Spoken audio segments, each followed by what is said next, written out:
दुर्गा सप्तशती का दूसरा अध्याय।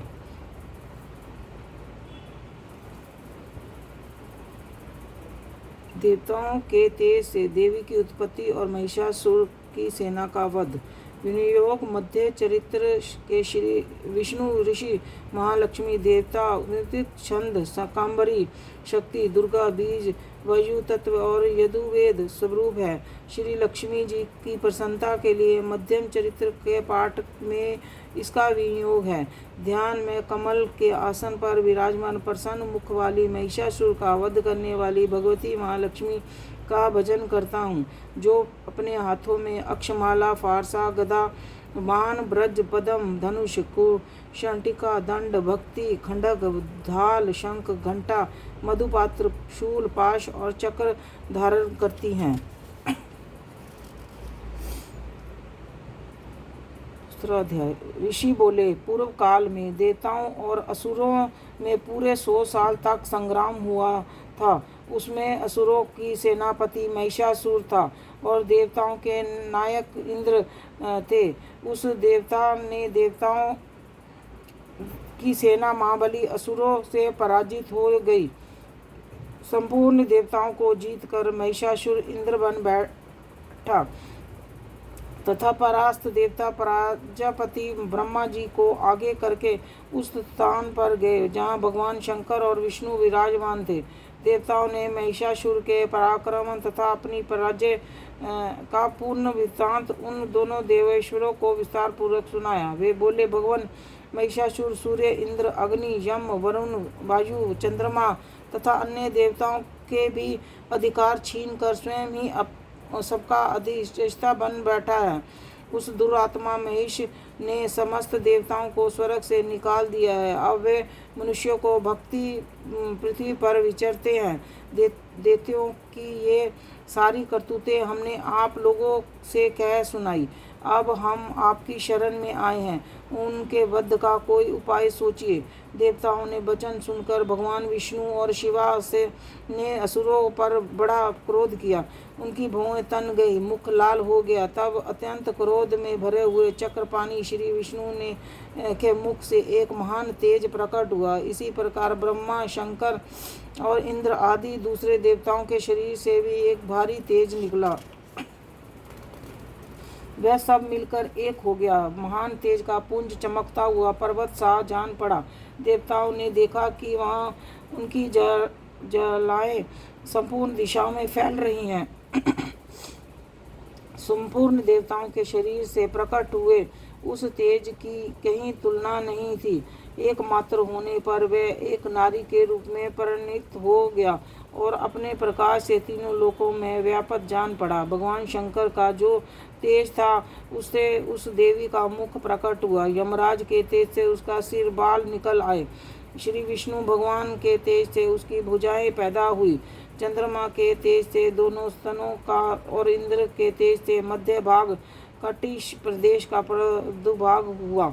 वरुण के तेज से जंघा और पिंडली तथा पृथ्वी के तेज से नितसम भाग प्रकट हुए। ब्रह्मा के तेज से दोनों चरण और सूर्य के तेज से उनकी उंगलियां हुई। पशुओं के तेज से हाथों की उंगलियां और कुबेर के तेज से नासिका प्रकट हुई। उस देवी के दांत प्रजापति के तेज से और तीनों नेत्र अग्नि के तेज से प्रकट हुए। उनकी भौहें संध्या के और कान वायु के तेज से उत्पन्न हुए। इसी प्रकार अन्य देवताओं के तेज से भी उस कल्याणमयी देवी का अभिभाग हुआ। इसके बाद देवताओं के तेज पुंज से प्रकट हुए देवी को देखकर महिषासुर के स्थाये हुए देवता बहुत प्रसन्न हुए। पिनाकधारी शंकर भगवान शंकर ने अपने शूल से एक शूल निकालकर उन्हें दिया और भगवान विष्णु ने भी चक्र से चक्र उत्पन्न करके भगवती को अर्पण किया। वरुण ने भी शंख भेंट किया। अग्नि ने भी उन्हें शक्ति दी और वायु धनुष और वाहन से भरे हुए 2 तरकश प्रदान किए। 1000 नेत्रों वाले देवराज इंद्र ने अपने ब्रज से ब्रज उत्पन्न करके दिया और ऐरावत हाथी से उतार कर 1 घंटा भी प्रदान किया। यमराज ने काल दंड से दंड, वरुण से पाश, प्रजापति से स्वास्टिकाश की माला तथा ब्रह्मा जी से करमंडलू भेंट किया। सूर्य ने देवी के समस्त रूप कूपों में अपनी किरणों का तेज भर दिया। काल ने उन्हें चमकती हुई ढाल और तलवार दी। क्षीर समुद्र ने उज्जवल हार तथा कभी ना फटने वाले 2 दिव्य वस्त्र दिए। साथ ही उन्होंने दिव्य चूड़ामणि, 2 कुंडल, कड़े, चंद्र, सब वहुओं के लिए केयूर, दोनों चरणों के लिए निर्मल निपुर, गले की सुंदर हसली और सब उंगलियों में धारण करने के लिए रत्नों से बनी अंगूठियां भी दी। विश्वकर्मा ने उन्हें अत्यंत निर्मल फारसा भी भेंट किया। साथ ही अनेक प्रकार के अस्त्र शस्त्र और अभय कवच दिए। इसके सिवा मस्तक और वक्षस्थल पर धारण करने के लिए कभी ना कुमलाने वाले कमलों की मालाएं दी। समुद्र से उन्हें सुंदर कमल का फूल भेंट किया। कमल के ने सवारी के लिए सिंह तथा भांति भांति के रतन अर्पित किए। कोषपाल कुबेर ने मधु से भरा पान पात्र दिव्य तथा संपूर्ण नागों के राजा शेष ने जो इस पृथ्वी पर धारण करते हैं उन्हें बहुमूल्य मणियों से विभूषित नागहार भेंट दिया। इसी प्रकार अन्य देवताओं ने भी आभूषण और अस्त्र शस्त्र देकर देवी का सम्मान किया तथा देवी ने बारंबार अट्ठास पूर्वक उच्च स्वर से गर्जना की। उनके भयंकर नाद से संपूर्ण आकाश गूंज उठा। देवी का यह अत्यंत उच्च स्वर से हुआ सिंहनाद कहीं समा ना सका। आकाश उनके सामने छोटा प्रतीत होने लगा। उससे बड़े जोर से प्रतिध्वनि हुई जिससे संपूर्ण विश्व में हलचल मच गई और समुद्र कांप उठे, पृथ्वी डोलने लगी, समस्त पर्वत हिलने लगे। उस समय देवताओं को अत्यंत प्रसन्नता के साथ सिंह वाहिनी भवानी ने कहा, हे देवी तुम्हारी जय हो। साथ ही महेश ऋषियों ने भक्ति भाव से विनय होकर उनका स्तवन किया। संपूर्ण त्रिलोकी को शुद्ध देख असुरगण अपनी समस्त सेना को कवच आदि से सुशोभित कर हाथों में हथियार ले सहसा उठकर खड़े हुए। उस समय महिषासुर ने बड़े क्रोध में आकर कहा, ओ ये क्या हो रहा है। फिर वह संपूर्ण दैत्यों से घिर कर सिंहनाद की ओर लक्ष्य करके दौड़ा और आगे पहुंच उसने देवी को देखा जो अपनी प्रभा से तीनों लोकों में प्रकाशित कर रही थी। उसके चरणों के भार से पृथ्वी दबी जा रही थी। समस्त मस्तक पर मुकुट के आकाश की रेखा से खींच रही थी। वह धनुष की टकार से सातों पातालों में शुद्ध हो किए देती थी। देवी अपनी सहस्त्रों भुजाओं से संपूर्ण दिशाओं को आच्छादित करके खड़ी थी। तदनंतर उनके साथ दैत्यों का युद्ध छिड़ गया। नाना प्रकार के अस्त्र शस्त्रों से प्रहारों से संपूर्ण दिशाओं से चमकने लगी। चितूर नामक एक असुर महिषासुर का सेना नायक था। वह देवी के साथ युद्ध करने लगा। अन्य दैत्यों की चतुर्गनी सेना के साथ लेकर चामर भी लड़ने लगा। 60,000 रथियों के साथ आकर उदग्र नामक महादैत्य ने भी लोहा लिया। 1 करोड़ रथियों को साथ लेकर महामुनि नामक दैत्य भी युद्ध करने लगा। तलवार के समान तीखे रोंों वाले असीलोमा नामक का महादैत्य 5 करोड़ रथी सैनिकों सहित युद्ध में आ डटा। 60 लाख रथियों से घिरा हुआ वह शेकल नामक दैत्य भी युद्ध में लड़ने लगा। हाथी सवारों को घुड़सवारों के अनेक दलों से घिरा हुआ तथा 1 करोड़ रथियों की सेना लेकर युद्ध करने लगा। विडाल नामक असुर 5 अरब रथियों के से घिर कर लोहा लेने लगा।